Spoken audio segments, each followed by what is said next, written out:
আমাদের যুবকরা আছে না, ভাল লাগে না, শুধু গান বলে। গান বলি নাকি মন ফ্রি হয়, টেনশন ফ্রি হয়। বিড়ি খালি টেনশন ফ্রি হয়।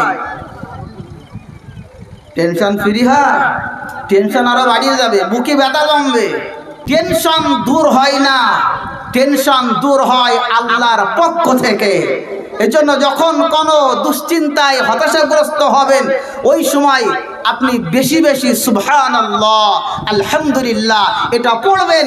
আপনার টেনশন, আপনার যত সমস্যা আছে, সমস্ত সমস্যার সুন্দর সমাধান বের করে দিবেন আমার আল্লাহ। জোরে বলুন না সুবহানাল্লাহ।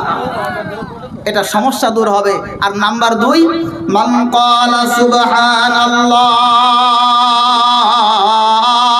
গুরিসাত লাহু শাজারাতুন ফিল জান্নাহ। ও যুবক, ও আমার বোনেরা, ও আমার চাচারা, আমাদের হায়াত কতদিন আছে আমরা কেউই জানি না। বেশি বেশি করে জান্নাতের ভেতরে গাছ লাগাতে হবে। হুজুর আপনি বলেন জান্নাতের ভেতরে গাছ লাগাবো কি করে?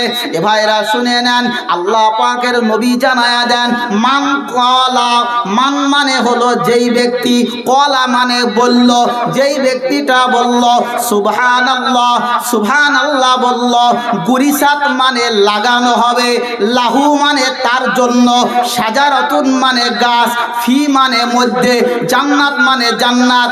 আল্লাহ নবী জানা দেন, মান ক্বালা সুবহানাল্লাহ, যে ব্যক্তি একবার সুবহানাল্লাহ বলবে, তার জন্য আল্লাহর জান্নাতের ভেতরে একটা ফলের গাছ রোপণ করে দেওয়া হবে। জোরে বলেন। এই ফল আপনি খাইতে পারবেন। এজন্য সময় যখন পাবেন সুবহানাল্লাহ, আলহামদুলিল্লাহ। কত আল্লাহর বান্দারা আছে জানেন? আপনারা তো আজকে ব্যবসা করে, চাষ করে আজকে দুনিয়ার জীবনটারে শেষ করে দিচ্ছেন। দুনিয়ার এই ছোট্ট জীবনটারে বানাইতে হবে রে ভাই, বানাইতে হবে। জীবনটা তেমন বানাইতে হবে যেমন ভাবে আমার রব চেয়েছে।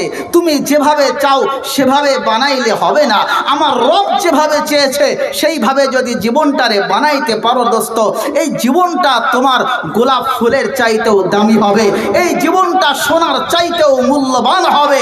এই জীবনটা বানাইতে হবে আল্লাহর কোরআন আর নবীর সুন্নাতের সাথে। জোরে বলুন না সুবহানাল্লাহ।